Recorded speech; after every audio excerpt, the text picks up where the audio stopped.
1,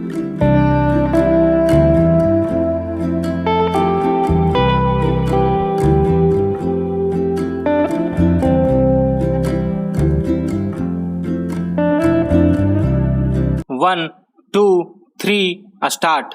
प्राचीन भारतीय इतिहास में मौर्य वंशीय सम्राट अशोक पहला शासक था जिसने अखिल भारतीय साम्राज्य की स्थापना का प्रयास किया। अशोक द्वारा अपनाई गई नीति से भारतीयता का अन्य देशों में भी प्रचार हुआ। घृणा के स्थान पर सहृदयता विकसित हुई, सहिष्णुता और उदारता को बल मिला।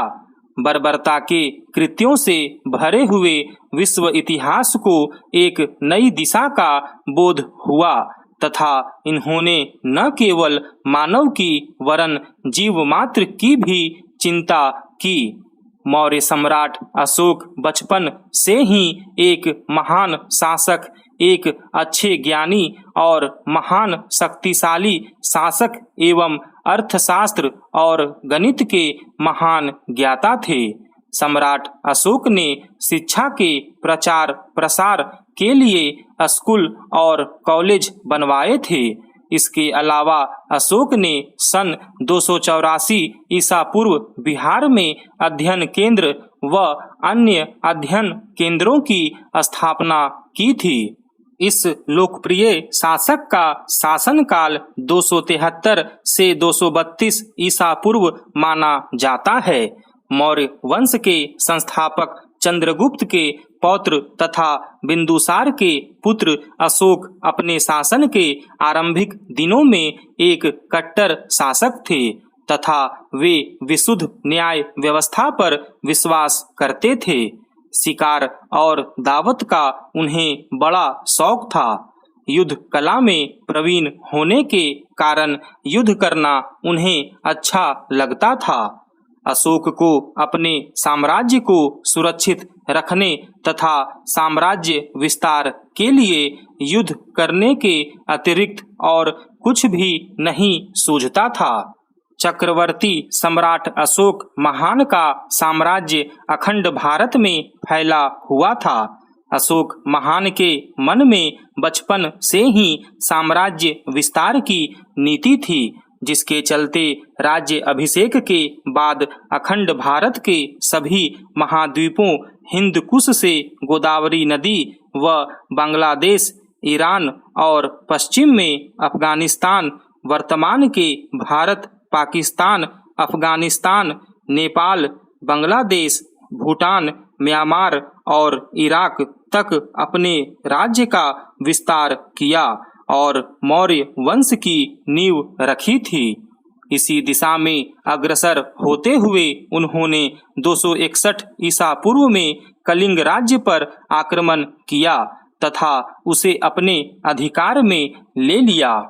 कलिंग युद्ध में भयंकर खून खराबा और नरसंहार हुआ, जिसको अपनी आंखों में सम्राट अशोक ने देखा।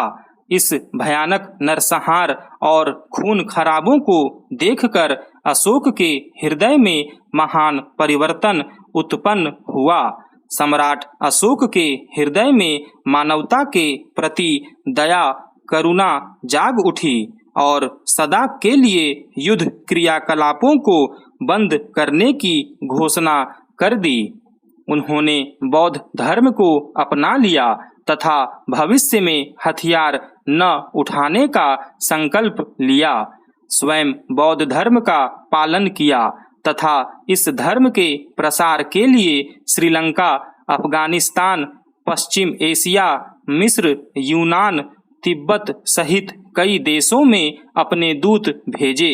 उन्होंने एक नए धर्म और विचार धम्म को प्रतिपादित कर अपने समस्त राज्य क्षेत्र में लागू करवाया। सिंहली अनुश्रुतियों, दीपवंश और महावंश के अनुसार अशोक को अपने शासन के 14वें वर्ष में निग्रोध नामक भिक्षु ने बौद्ध धर्म का उपदेश देकर अत्यधिक प्रभावित किया। तत्पश्चात वे मोगली पुत्र तिस के प्रभाव में आकर पूर्ण रूप से बौद्ध हो गए। उपगुप्त नामक भिक्षु ने अशोक को बौद्ध धर्म में दीक्षित किया। सम्राट अशोक का धम्म केवल धर्म या धार्मिक व्यवस्था नहीं है, अपितु एक नैतिक व्यवस्था तथा एक सामान्य आचार संहिता है, जो कि सभी धर्मों का एक समान मिलन स्थल है। अशोक एक कट्टर बौद्ध होते हुए भी धार्मिक मामलों में सहिष्णु थे तथा सभी धर्मों की मूल एकता में विश्वास करते थे। उनके शासन के दौरान धम्म के प्रचार के लिए साम्राज्य के विभिन्न क्षेत्रों में शिलालेखों तथा स्तंभ लेखों की स्थापना की गई। धम्म महामात्रों की नियुक्ति की गई।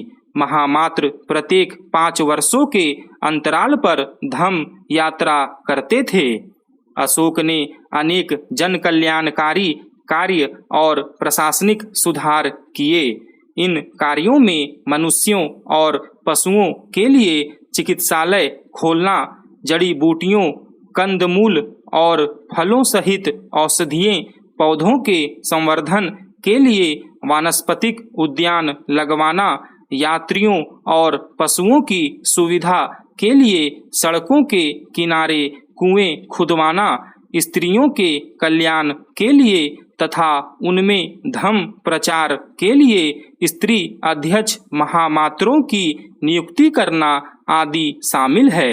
इसके अतिरिक्त सन्यासियों, वृद्धों तथा शारीरिक रूप से अक्षम व्यक्तियों को दान देना और पशु पक्षियों की हत्या बंद करना जैसे कार्यों को कार्यान्वित किया गया था। सम्राट अशोक ने अपने शासन काल के 10वें वर्ष में सर्वप्रथम बोधगया की यात्रा की। इसके पश्चात अपने राज्याभिषेक के 20वें वर्ष में लुम्बिनी की यात्रा की थी तथा उस ग्राम को कर मुक्त घोषित कर दिया। उनके शासन काल में ही पाटलिपुत्र में तृतीय बौद्ध संगीति का आयोजन किया गया, जिसकी अध्यक्षता मोगली पुत्र तिस ने की थी। इसी संगीति में अभिधम्म पिटक की रचना हुई थी। अशोक की सबसे बड़ी विशेषता यह थी कि उन्होंने अपने जीवन के अंत तक केवल धम्म के बल पर साम्राज्य को एकता के सूत्र में बांधे रखा। मानव इतिहास में अशोक एक ऐसे महानतम शासक थे जिनका शासनकाल राष्ट्रों के आख्यान में एक अनुपम तथा उज्जवल युग का प्रतीक है। उनकी महानता इस बात में निहित है कि आज से इतने वर्ष पूर्व भी अपने शासन में इतने सुस्पष्ट रूप से उन्होंने मानव मूल्यों की स्थापना की थी और भारत में नैतिक जागृति उत्पन्न करने के लिए आजीवन कर्मठ प्रयास किए। सम्राट अशोक की मृत्यु कब हुई, अभी तक इसका कोई सही उत्तर किसी भी पुस्तक में नहीं मिला है, लेकिन अनुमानित बताया जाता है कि सम्राट अशोक की मृत्यु 232 ईसा पूर्व हुई थी। सम्राट अशोक ने लगभग 36 साल तक शासन किया। ऐसा बताया जाता है कि सम्राट अशोक ने अपना अंतिम समय पाटलिपुत्र पटना में बिताया था। सम्राट अशोका अष्टमी का पर्व हर साल चैत्र माह के शुक्ल पक्ष की अष्टमी को मनाया जाता है। ऐसा बताया जाता है कि अशोकाष्टमी के दिन मौर्य सम्राट अशोक की पूजा का विधान है। इस दिन अशोक के वृक्ष और शंकर भगवान की पूजा होती है। एक सर्वोच्च एवं सक्रिय मानवतावादी शासक के रूप में अशोक का दृष्टांत अद्वितीय है। अनेक विद्वानों ने अशोक की तुलना विश्व इतिहास की विभूतियों Antonius, Akbar, Saint Paul, Napoleon तथा सीजर के साथ की है।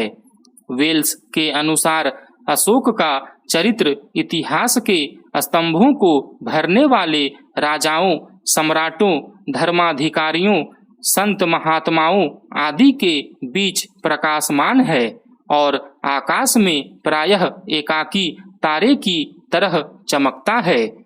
स्टॉप।